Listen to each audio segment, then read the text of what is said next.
The Colgate-Palmolive Peat Company, makers of Luster Cream Shampoo and Colgate Dental Cream, bring you Our Miss Brooks, starring Eve Arden. And we should like to open our show with greetings and best wishes from Colgate-Palmolive Peat for a gloriously Merry Christmas. And now, Our Miss Brooks.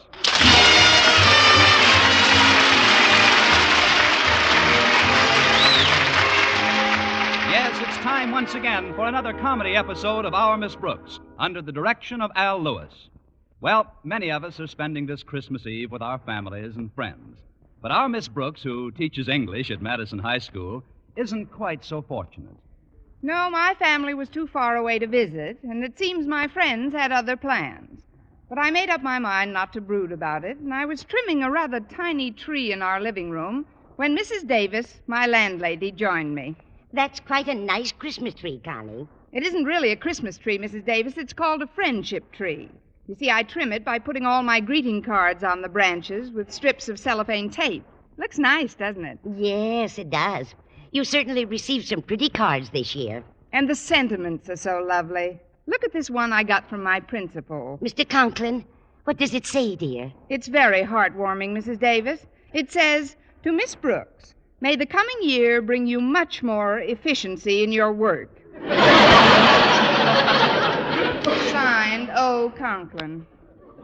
Oh, I can hardly believe it's Christmas time again. What happy memories I have of the earlier Christmases. There was one I'll never forget.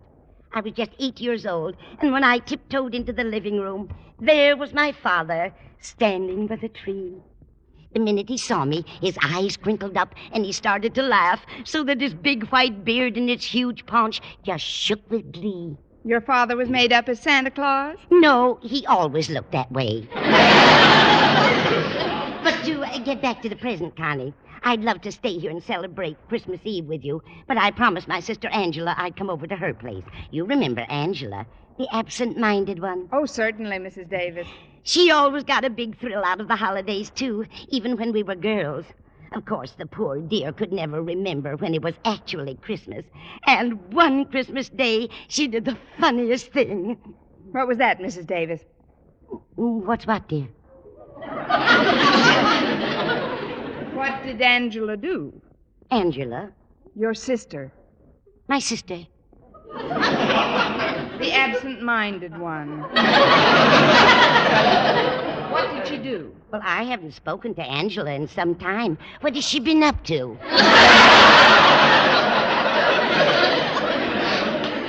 I wish I knew.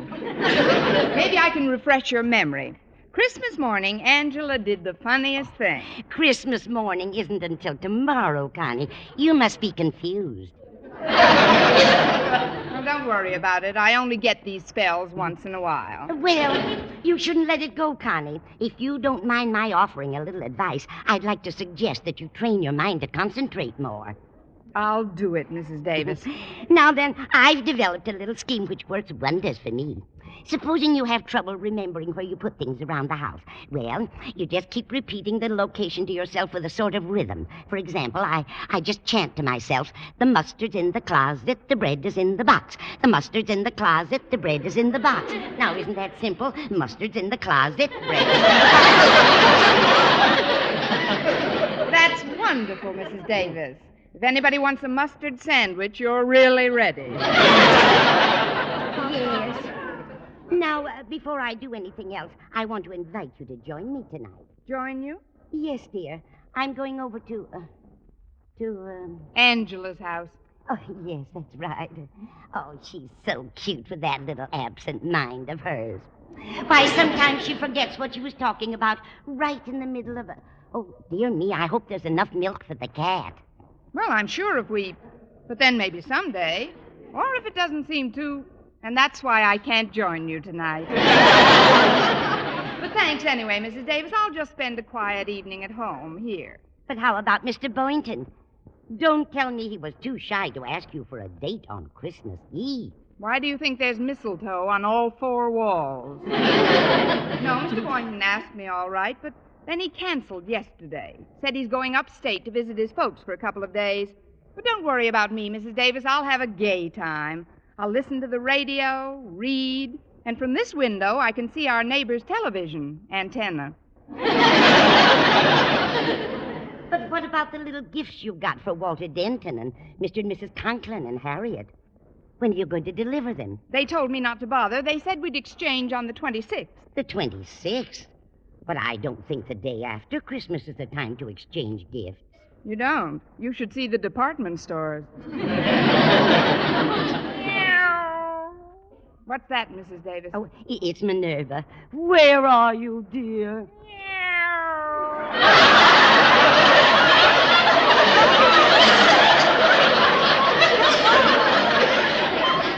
Oh, she's over by the tree.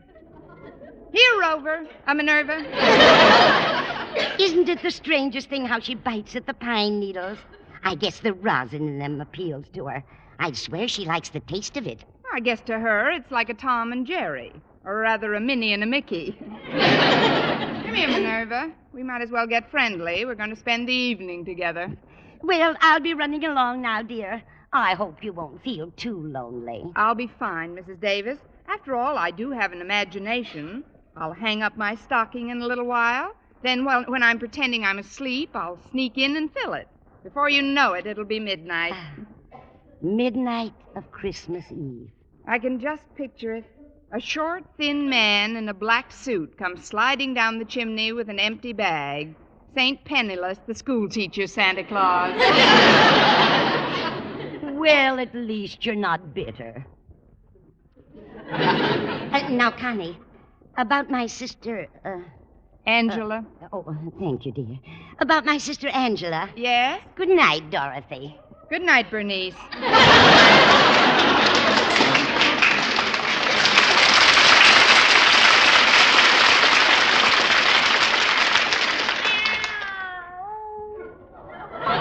Oh, stop drinking those pine needles, Minerva.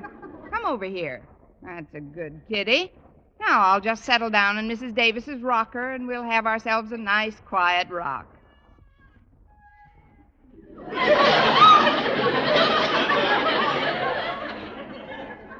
I've got to exercise more. My bones are rusting. Oh, it's the rocker. It's kind of soothing at that. You seem contented enough, Minerva. It was the night before Christmas, and all through the house, not a creature was stirring, not even a mouse. Oops, sorry, Minerva. I didn't mean to upset you. Oh, gosh, I'm sleepy. Now, who can that be? Expecting anyone, Minerva? That's funny. Nobody's here. I'm here. Where? Oh, leaning on my knee. What can I do for you? I'm a salesman, but I don't believe in giving any sales talk or sob stories. All I do is tell you what I'm selling. If you want to buy, okay. If not, okay. Okay, what are you selling? Well, it's Christmas Eve. I'm just a small urchin, a little on the underprivileged side. I'm trying to make a few dollars to get some wood to heat our tiny apartment. So that while she's singing to my 3 sick sisters, my mother's lips don't turn blue. That's what I like, no sob stories. If you're selling handkerchiefs, I'll take 6. No, ma'am, I'm selling Christmas trees.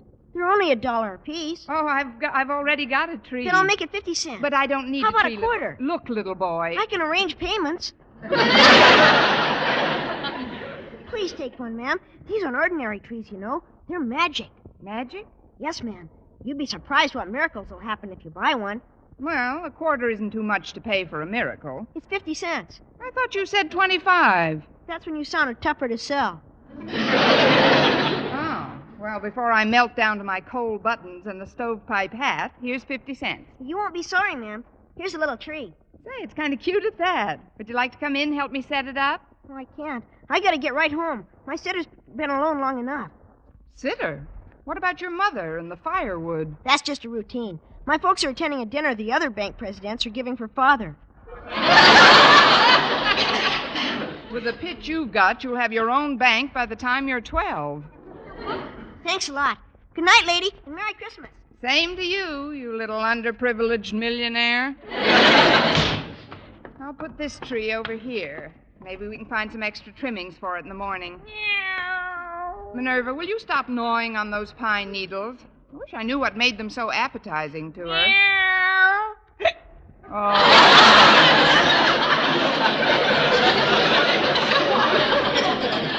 Now, you come here and let those things alone.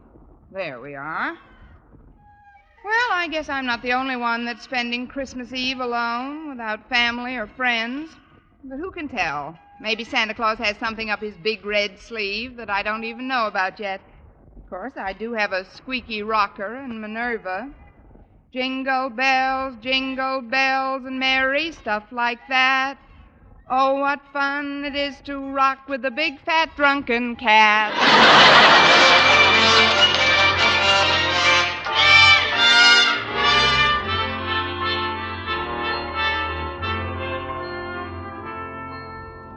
As I sat in the living room Christmas Eve with Minerva the cat on my lap, I couldn't help noticing that the tree which I'd bought from that wealthy urchin had a rather peculiar luminosity.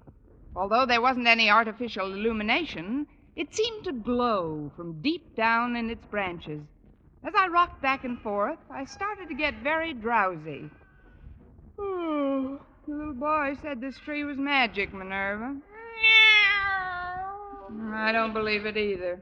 Still, it is Christmas Eve, and some very strange things have happened on Christmas Eve.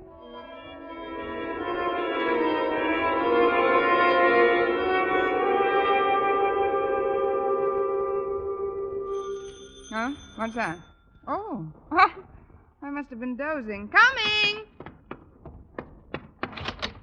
Well, it's Walter Denton. Come in, Walter. Noel, Joy, use Noel. Gracias. Come on into the living room, Walter. Thanks, Miss Brooks. Here, I brought you this little gift to put under your tree. Oh, that was very thoughtful, Walter. Put it under this tree over here. Okay. Say, you got 2 trees, haven't you? Yes, one for Minerva and one for me. What? Don't pay any attention to her. She's pine needle happy.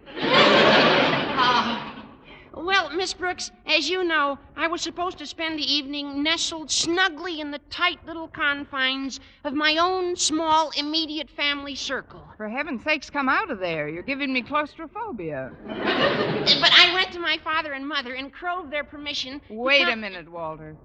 You crove their permission? Yeah. Craven, crove, isn't it? Of course not. Crave. Let's see. Craven. After you crove their permission, what? Well, they waived my presence for a long enough while for me to deliver to you, Miss Brooks, the little token of my esteem and affection, which is now ensconcing under the tree. Walter, are you still in my English class? Sure, Miss Brooks. Well, I'd better bone up a little. One of us is going to flunk this term. Well, what I'd like to say, Miss Brooks, is something that I've wanted to say for a long time. Yes, Walter? It's a little on the sentimental side, perhaps, for a so-called hip high school boy to be telling the teacher, but it's sincere, Miss Brooks. I'm sure it is. It's something I feel deep down inside of me, Miss Brooks, from whence so many of one's warmer emotions stem. That's whence they stem from, all right. Of course, even if it does seem over-sentimental or even downright sticky, Christmas Eve seems to be the time you can say things like this and not sound over-sentimental or sticky. Christmas Eve is the time to say them. I just hope I hear them by New Year's Eve. Well, what I want you to know, Miss Brooks, is that I'm grateful. For what? For my association with you during the past semester at Madison High School. Well, thank you, Walter. I've tried to be a capable teacher. Oh, your teaching was nothing. I don't mean scholastically. As a teacher, you were very adequate. No, I mean personally. The interest you took in me and my problems. For that, I could never thank you if I lived to be 100. Of course, you'd be gone a long time by then. I owe Noel to you, too. You don't know what it's meant to me to have your ear whenever I needed it. It was nothing, really. I have another one. Especially about girls. Gosh, remember how silly I used to act about girls? Every time one of them looked at me, I giggled like a kid. And then, overnight, I matured. I met the one woman who mattered, Harriet Conklin.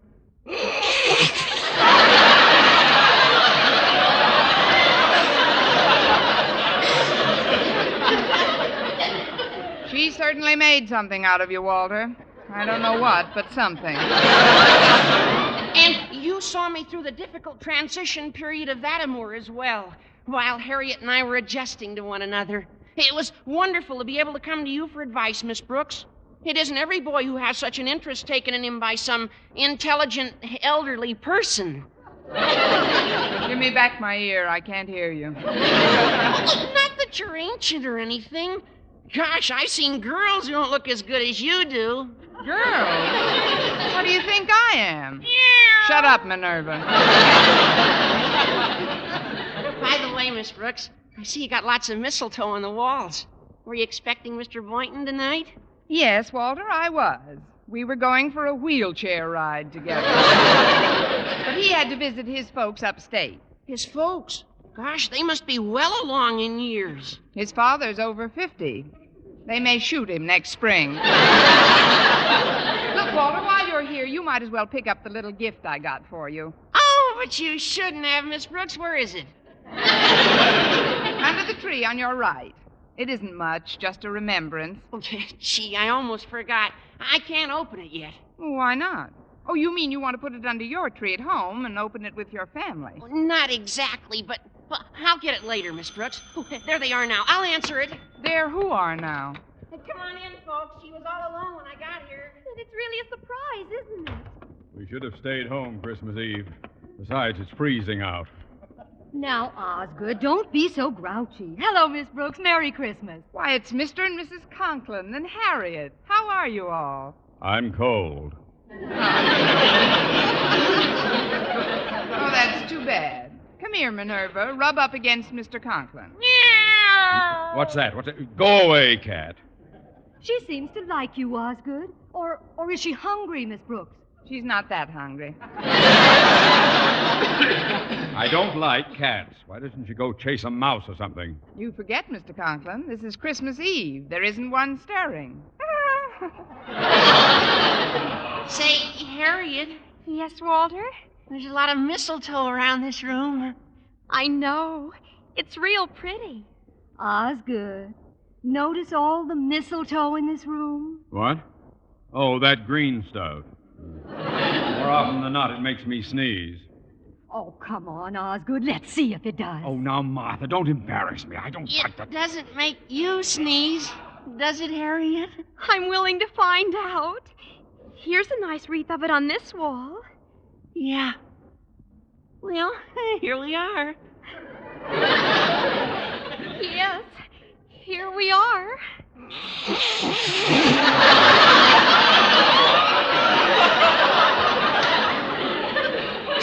May I, Mr. and Mrs. Conklin? If it's all right with Harriet, it's all right with us. Oh, come on, Walter. We're getting old. Oh, gosh, you're sweet, Harriet. Isn't that cute, Osgood? Oh, come here, dear. How about one for your faithful old wife? Well, it is customary, I guess. There. I'm under the stuff. Now pucker up, dear. Very well, very well. You see, I told you. Now, let's stop this romantic dribble and act like adult human beings. Miss Brooks, I'd like to take advantage of this visit to inquire as to your plans for the coming year's classwork. Do you have your schedule all laid out? Frankly, Mr. Conklin, I haven't had much chance to work on anything. You haven't had much of a chance, but you've been away from school all week. Your vacation started last Monday. I know, Mr. Conklin, and that's what I took the week as. I mean, a vacation is something you go on when you get the opportunity to. You don't work on it or during it, unless, even though I didn't actually go anywhere, when my vacation came along, I went on it, or was on one, usually.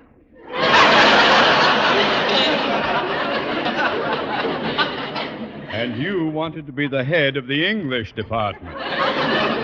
Please, Osgood, this is no time to talk of school affairs. We're here to spend part of our holiday with Miss Brooks. It was very nice of you to think about me, Mrs. Conklin. It was nice of all of you. I want to... Where are Walter and Harriet? Denton, get my daughter away from that mistletoe at once. Mr. Conklin, Harriet isn't allergic to mistletoe. No, but I'm allergic to you. Harriet's almost irresistible sometimes, especially alongside of older women like Mrs. Conklin and Miss Brooks. Sounds like the bell. I'll get it. Why, Mr. Boynton, come in.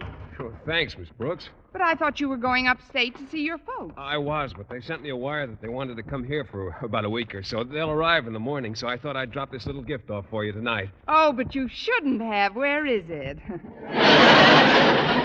Let's just put it under the tree in the living room. Look who's here, everybody. Well, it's Mr. Boynton. Hi there, Mr. B. This is nice. Hello, Boynton. Pretty cold out, isn't it? Hello, folks. This is beginning to get more like Christmas Eve every minute. Sit down, Mr. Boynton. I'm certainly glad your folks decided to visit you instead of vice versa. Well, so am I. There's a particularly good reason why I'm glad. There is? Yes. It gives me a chance to see how my guinea pigs are affected by this cold snap. So far, they haven't reacted at all. What do you expect them to do? Blow on their paws? Miss Brooks, have you pointed out the mistletoe to Mr. Boynton? Why don't you stop that nonsense, Martha? It isn't nonsense. Mr. Boynton, look at the mistletoe. Mistletoe? Oh, yes. A very interesting example of the flora found in various areas throughout the globe. An evergreen parasitic shrub, it is indigenous to the regions where apple trees and oaks abound. Now that the lecture is over, may we ask questions? Certainly, Miss Brooks. Want to stand under it?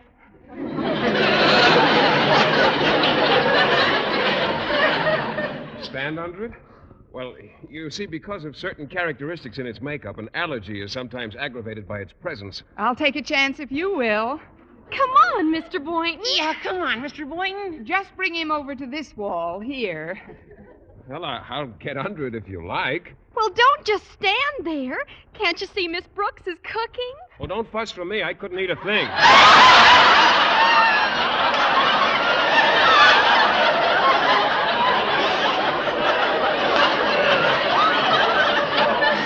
Mr. Boynton, don't you know what standing under the mistletoe signifies? Well, I know what it signifies to most people, but to me, it's Well, there goes 85 cents worth of mistletoe. I know what let's do. Let's open up the presents right now. Swell. A splendid suggestion, Walter. Shouldn't we wait until just before we leave? Might be less embarrassing that way. Well, if you want to open them now. Golly, this one tree's pretty crowded. I'll put some of these packages under this little one over here. Well, look out, Walter. You're bumping into one of the branches. Look out.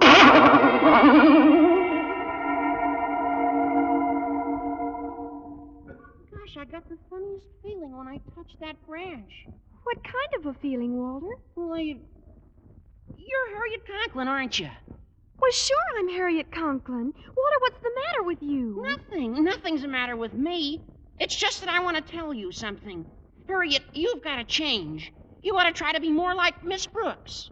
Well, what do you mean, Walter? If you want me to stay interested in you, you've got to be more alluring, youthful, glamorous, feminine in that real feline Brooks way. Walter, have you been drinking pine needles, too? Look at that tree. It seems to be glowing. What do you mean, glowing? It's just the reflection from the streetlights. This party's giving me the memes. Holidays, indeed. Here, I'll just move the tree where it won't glisten in our eyes. Here we go.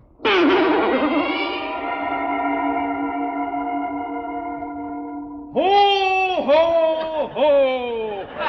Merry Christmas! Why, Mr. Conklin. Of course I'm Mr. Conklin. Happy-go-lucky, fun-loving, gag-a-minute Osgood.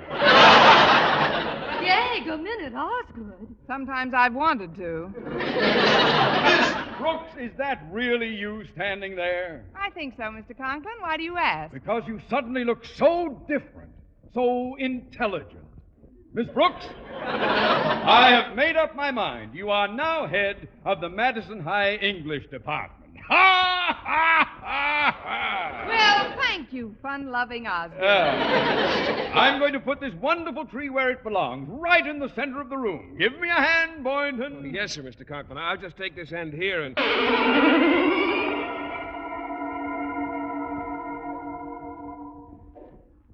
Miss Brooks, Yes, Mr. Boynton? come here, baby.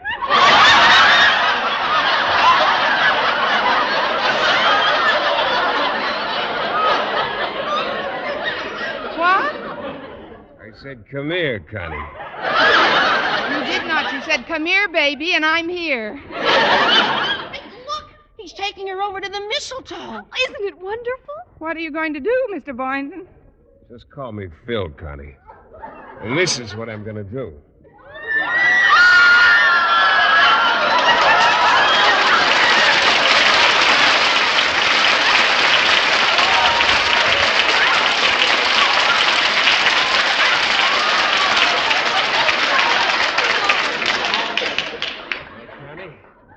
How does that make you feel? I feel like I'm in a dream, Philip. A wonderful, beautiful dream.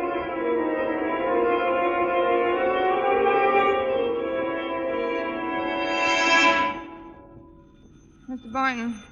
Mr. Boynton. Mr. Boynton, where are you? Where did everybody go? Oh, I must have been dreaming. Well, that's real enough. I'll be right there. Oh, sorry, Minerva. I didn't mean to drop you. Merry Christmas, Miss Brooks! Merry Christmas! I'm cold. Why, it's the Conklins and Walter and Mr. Boynton. But you all just left. I mean, come in. We thought it would be nice if we spent our Christmas Eve together, Miss Brooks. Yes, and we brought a few little gifts over for you. I'll just put him under this tree here. Yes, do that, Walter. Aren't you going to ask me why I didn't go upstate, Miss Brooks? I know why, Mr. Boynton. Your folks are coming down to see you. How did you know that? I just got the telegram. Don't let's get too carried away with the holidays. We've got to prepare for a hard school season ahead, Miss Brooks. Oh, let's not talk about school affairs now, Osgood. Walter, look at the mistletoe. Yeah, look at it. Now, just a minute before we go through all that again. Would you please touch the tree, Mr. Boynton? The one on the left with the... Why, it's gone. There's only one tree. Miss Brooks, are you all right? Of course I'm all right. Could I have dreamt that part, too? Mr. Boynton, would you do me a favor, please? Oh, of course, Miss Brooks. What is it? Would you touch the Christmas tree? Touch it? Please, But it's important. Oh, all right. There. Nothing happened. What did you expect would happen? A miracle. Excuse me, I'll be right back. I'm a little urchin, and I'm selling magic Christmas trees. But you just came here. Please buy one, lady. They only cost 50 cents apiece. 50 cents? That's right. Here's $2. Give me 4 of them.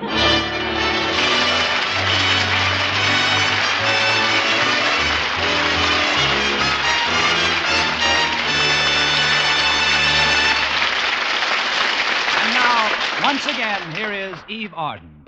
From the bottom of my heart, to you in the audience, to you in every home, on every road, in every city and town, in the busy places and in the lonely places, oh, a very Merry Christmas to each of you. With our sponsor, the Colgate Palmolive Peat Company, who make Luster Cream Shampoo and Colgate Dental Cream, all of us here in the studio have gathered to wish all of you throughout our beautiful and bountiful land the most joyous of Christmases. And may these words ring round the world and sink deep in the heart of everyone. Peace on earth, goodwill towards men. Merry, Merry Christmas, everyone. For mystery liberally sprinkled with laughs, listen to Mr. and Mrs. North. Tune in Tuesday evening over most of these same stations. And be with us again next week at this same time for another comedy episode of Our Miss Brooks. Bob Lamont speaking. Stay tuned now for Jack Benny. This is CBS, the Columbia Broadcasting System.